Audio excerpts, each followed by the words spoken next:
Direct correlation between an open date and a strong shooting performance after that? Yeah, I think anytime you have some time to get legs up under you and you get some time to rest, obviously it helps with your shooting from week to week. But if you look, before that we were shooting the ball pretty well going into the break, and then just to come out and have a performance like that, obviously is really inspiring. But it was more so I think it was great for the guys just to get their legs up under them, get a little bit of rest, get some time to more than physical to get a little mental and emotional relief from having that time off and go out and have an outing like that. How big was it for Jordan Gainey to see a couple of those threes go down late in the game in a big moment? It was big because he had some open shots in the first half that he didn't connect on. And I think everybody knows by now how reliant we are on his consistent production. Like, we need him to score the ball. We need him to be aggressive when he comes off the bench. So it was great, him coming off and making those shots. Obviously, they were super timely, and we needed them. So we were excited to see that. We need him to continue that, honestly, especially as we get into this last stretch of SEC play. But it was big. It was big for all of our guys to have a performance like that. How have you seen Chaz adjust as the SEC season has gone along? Yeah, I mean, he's done a really good job of adjusting. And, Coach said it the other day, I think he's seen every defense that you can see. He's been taken out, he's been held, grabbed. It's funny, every game we always talk about, like, him having to tuck in his jersey 3-4 times because he's pulled every time he comes off the screen or anything. But, he's been adjusting and doing a good job fighting through contact, understanding he has to give a little bit of aggression when it comes to driving to the rim. Obviously he had that left-hand dunk going to the rim the other day, which was obviously a big surprise to all of us. But it was, we know he can do it, though. We've seen him do it. We just need him to consistently do it. But it was good to see him have a night like that. This team talks a lot about playing with effort. How much would you say Jahmai's putbacks really highlighted that type of effort? The first thing I said to Coach when we got back off the floor back in the locker room, I said the two biggest plays were his tip-ins. And our staff, we all agreed, like, those are huge. And those were his two baskets. But that's why, we see the stuff, not all of us, I see some of the stuff on social media or guys, our best lineups of this, and when Jahmai Mayshak does this offensively and all this other stuff. And I get it, like, analytics can say a lot of things, but when you're in the heat of the battle and you're in these games, to say that, we're better when Jahmai Mayshak's not on the floor is kind of, I hate to use this word, but stupid. It just kind of is. Like, we finished the game with 4 guards, he was on the floor, and we were playing a massive, huge team, and he's at the 4, and we're just fine defensively. And he's on the floor, obviously, to win the game. So, I don't, not to insult anybody that has their opinions, because there's nothing wrong with that, but yeah, that's not accurate. So, Coach, how big of a boost can it be for the guys? I mean, you won a game basically 10 days in exactly the same fashion. Coach was really critical the last 5 minutes Kentucky. So the same scenario presents itself on the road, and your guys, come through it in the clutch. How much positive reinforcement is that? We have an older team, really mature guys. They care. I think that's a big thing with any team is you want guys that can care, but they're all really competitive, right? And so we've had some times where we haven't been able to finish off some close games, and obviously it hurt. But guys learn from it. I say with this group, man, I think we're around them so much and we're together so much, and we've been through all these wars and all these games, and you forget that they've really only been playing basketball together for about 5 months, honestly, as far as games. So they're learning how to go through battles with each other.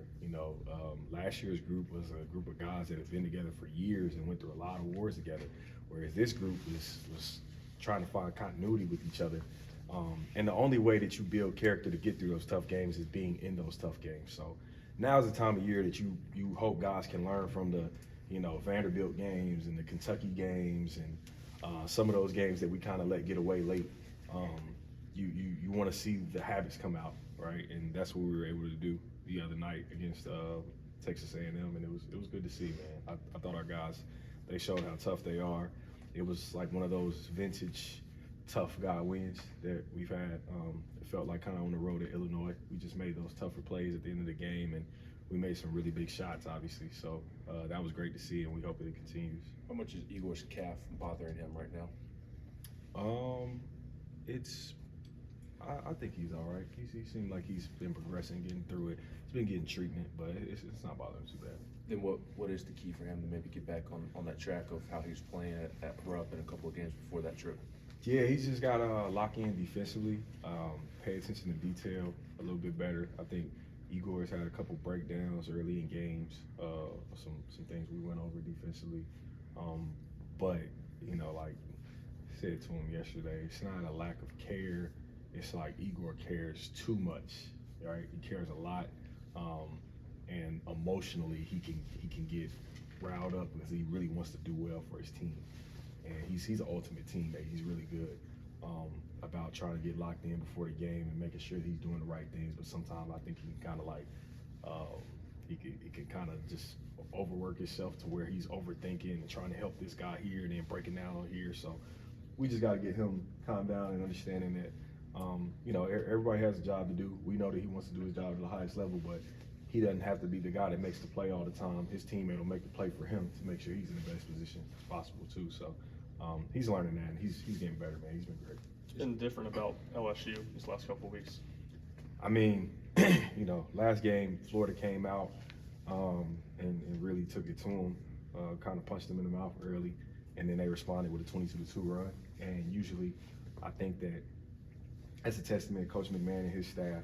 Usually at this time of year when, you have a record like they have and guys find a reason to not play for anything because it's not a lot that they really have, right, that they can play for right now. But to see them go on a 22-2 run against a team like Florida, it just shows that they still have a lot of fight and they want to play good basketball. They want to be a competitive team. So this is not a game that we're walking into thinking that this is going to be a walk in the park and they're just going to lay down. Like, we understand that they're still here to play basketball. They still want to be a force. They want to be respected in the league, right, as all teams do. You just saw that from South Carolina this past weekend. Like, they have every reason in the world to give up right now, and they still haven't.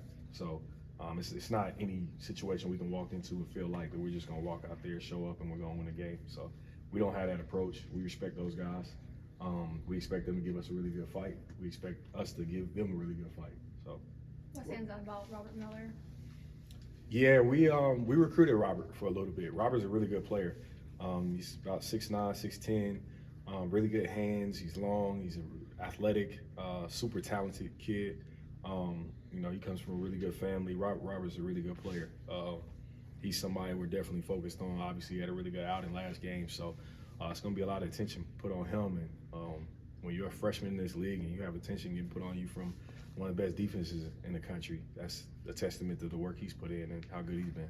What are the things that you guys need to see as coaches in these next 2 weeks before heading into the postseason?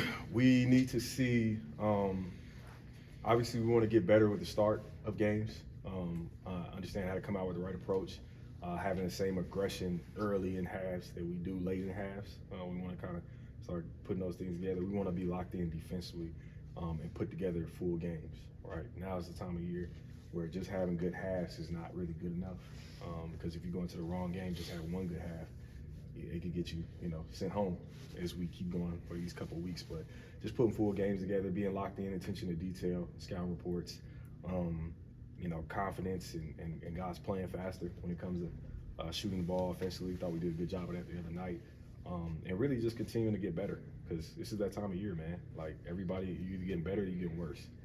Right now, I feel like everybody can agree we're getting better.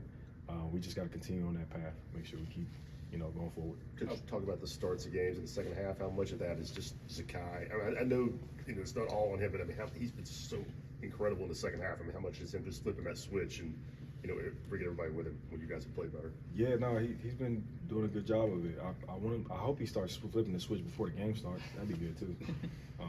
It'd probably make it a little bit easier for us early in games, and he's been doing a good job, man. He's tough, obviously.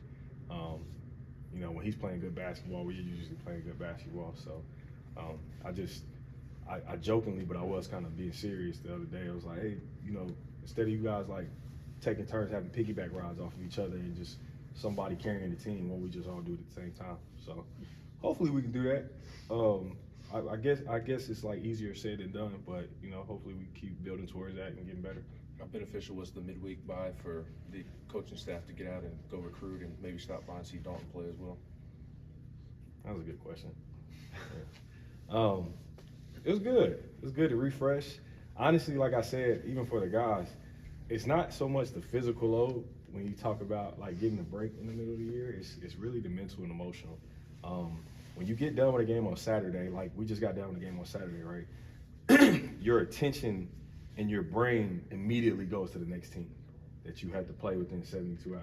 So you don't get to, oh, we finished this game, now I can relax. It's never really like that. It's like, okay, now we got to get on to the next thing. So it was just good being able to play Vanderbilt and then knowing that we didn't really have to worry about anything for the next couple of days, and you get to go recruiting, obviously. Took a trip out to go see, to go recruiting, and then was able to take a little drive up to go see Dalton and play one of his games with the Lakers. So that was cool to see. It's good to see any of our former guys when they're kind of living out their dreams and going forward and being pros. So that was cool. He gave me one of his game jerseys, so I appreciate that. I'll put that in the frame as long as my daughter don't wear it as a dress. What is time for last one here? What does Cam Carter do differently that's helped his numbers improve career numbers than he was doing at Kansas State a year ago? You know what? Honestly, I don't. I think he's just as aggressive.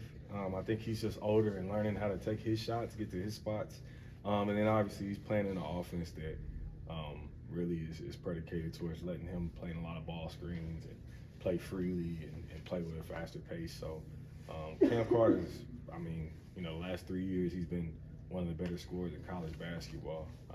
He's a really effective player. Obviously, he plays with a lot of aggression, can really get to the rim, can really shoot the ball. So you look at his numbers, and as a scorer in the SEC, they're super efficient, which is impressive.